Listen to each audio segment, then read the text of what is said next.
All right. We are recording. This is Michael from How I Med. We have today with us Chris. He's a traveler from the East Coast. Also, we have Eric. And I'm Mark. How's it going, guys?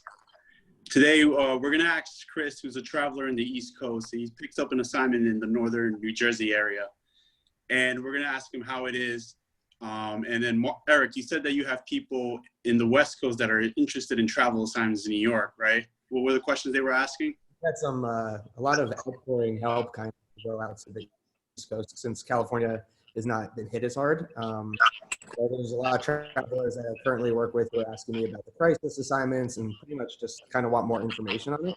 And I said I'd reach out, and now we have Chris here who can hopefully answer some of those questions for us.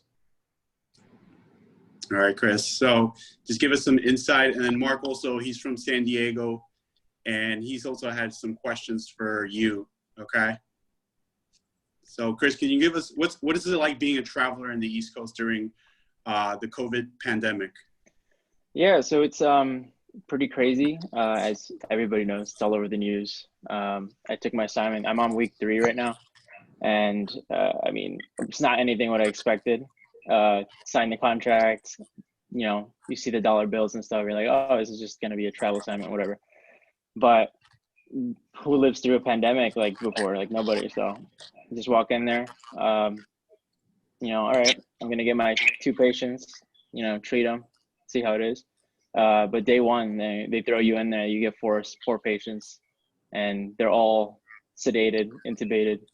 You don't know where anything is. You don't know who anybody is, and you don't know what to do. You know, on a normal day, on a typical unit that you're comfortable with, you'll know what to do, who to go to.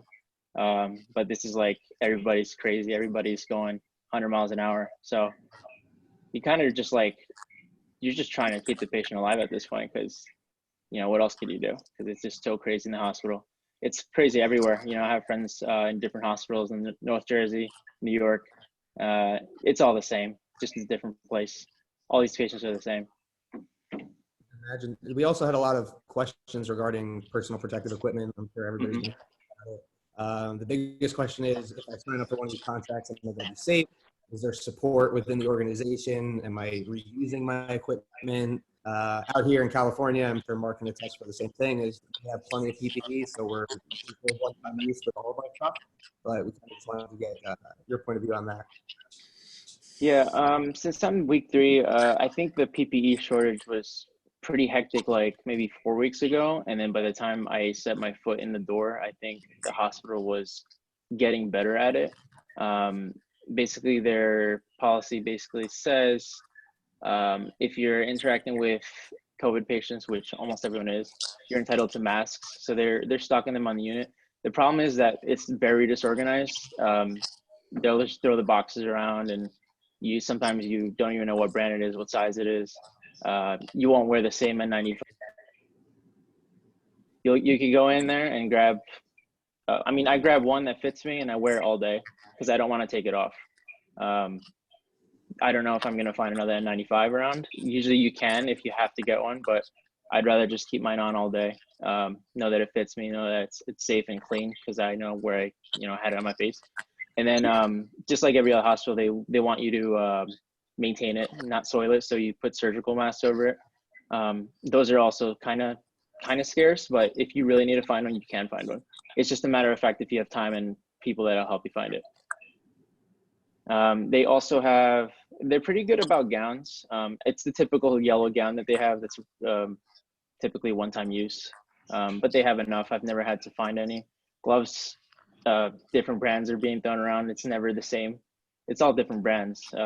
You just gotta put the things on you that you find. On top of that, you have the visors that are, some of them are made by people out in the public. They fall apart. Like the one I had my last shift, it was literally like a visor with some foam and then like an elastic band that you had to like reinforce with staples because it would like fall apart. So I had to put like 20 staples in it so it would last. And then you have to wipe them down and reuse them. So it's pretty crazy. That's crazy. Yeah. The good news is that that, I mean, they still have the supplies. There's other hospitals, and I was gonna sign like a per diem for a New York City hospital, and I literally walked out of it because I just did a quick Google search, and the nurses were walking out the day before protesting because they didn't have anything. They were reusing gowns for weeks. Yeah, so you definitely have to do your research. So if you had to give like one recommendation for someone who's interested in going out there, I've seen a lot of people say like, you've had some good recent ICU experience. I read a lot of things. Some ICU nurses are help coming out of retirement, but a lot of things have changed in the last few years. Was there anything like specific you would recommend to anybody who's considering it?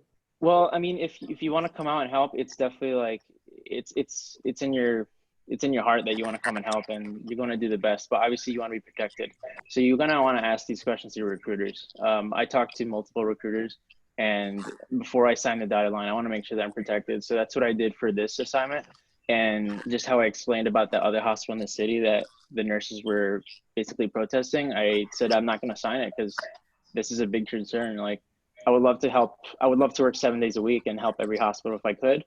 But I'm not going to do it without the gear that I need.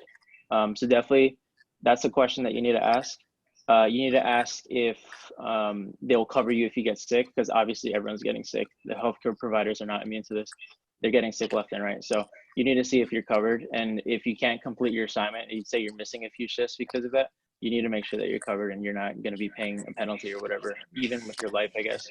Just to make sure you're protected. Now, everyone sees the big paychecks and the big headlines with the money, but do you think it comes with a cost, or?